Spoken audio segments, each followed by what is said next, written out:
Assalamualaikum warahmatullahi wabarakatuh. Di video kali ini saya akan update resiko gagal bayar aplikasi pinjaman online Tunaiku di tahun 2023. Seperti yang kalian ketahui, untuk aplikasi Tunaiku ini adalah milik dari PT Amar Bank.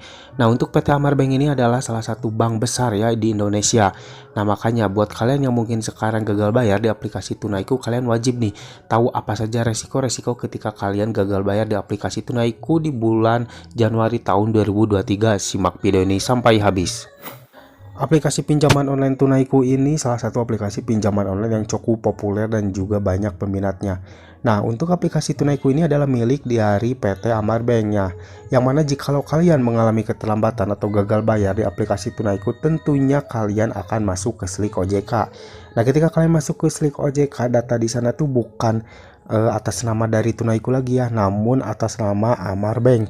Karena buat kalian yang mungkin belum tahu nih, aplikasi pinjaman online yang bekerja sama dengan pihak bank tentunya itu akan masuk ke Slik OJK ya. Bukan hanya aplikasi Tunaiku saja, salah satunya adalah contoh aplikasi Akulaku ya. Ketika kalian gagal bayar di aplikasi Akulaku, kalian akan masuk ke Slik OJK, namun bukan atas nama Akulaku lagi, namun atas nama Neobank. Karena aplikasi Akulaku ini bekerja sama dengan pihak Neobank ya. Jadi nanti ketika kalian gagal bayar, data di Sliknya itu atas nama Neobank. Nah, karena aplikasi Tunaiku ini milik dari PT Amar Bank, bukan bekerja sama lagi ya, namun ini adalah milik dari Amar Bank, yang pasti bakal ya kalian ketika gagal bayar di aplikasi ini tuh pasti akan masuk ke Slik OJK atas nama Amar Bank. Jadi buat kalian yang mungkin sering bertanya apakah gagal bayar di aplikasi Tunaiku ini akan masuk ke Slik OJK, jawabannya adalah pasti ya, karena aplikasi Tunaiku ini adalah milik dari Amar Bank.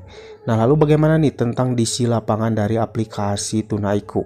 Untuk diisi lapangan dari aplikasi Tunaiku ini merata di seluruh kota besar ya. Jadi untuk diisi lapangan dari aplikasi Tunaiku ini sudah tersebar di beberapa wilayah di Indonesia ya. Khususnya tuh di pusat-pusat kota besar pasti ada diisi lapangan dari aplikasi Tunaiku.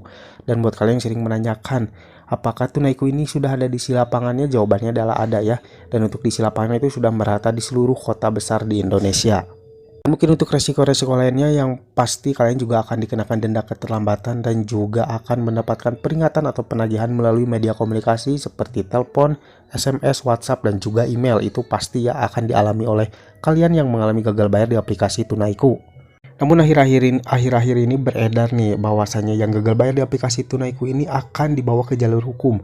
Nah, di sini saya akan sedikit jelaskan ya bahwasannya untuk aplikasi pinjaman online itu tidak ada kaitannya dengan hukum pidana, yang ada juga hukum perdata ya. Kalau mungkin ada ancaman akan dibawa ke jalur hukum pidana atau akan dipidanakan, itu tidak mungkin, itu hanya getrakan saja.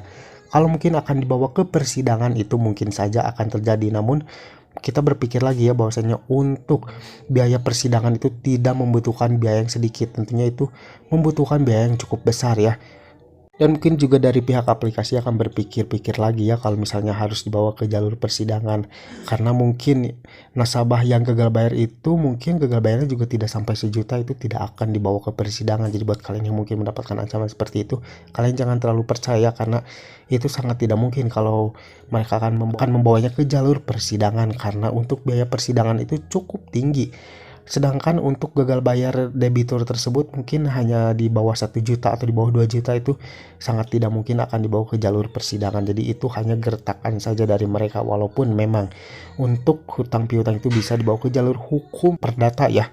Namun jika ada yang mengancam akan dibawa ke hukum pidana, itu tidak benar ya, karena itu tidak ada sangkut pautnya atau tidak ada kaitannya masalah hutang piutang ke hukum pidana, karena hutang piutang itu adalah kaitannya dengan hukum perdata. Nah, jadi sebagai kesimpulannya, apakah aplikasi Tunaiku ini sudah memiliki diisi lapangan? Jawabannya adalah sudah ya, dan untuk diisi lapangannya sudah merata di seluruh kota besar.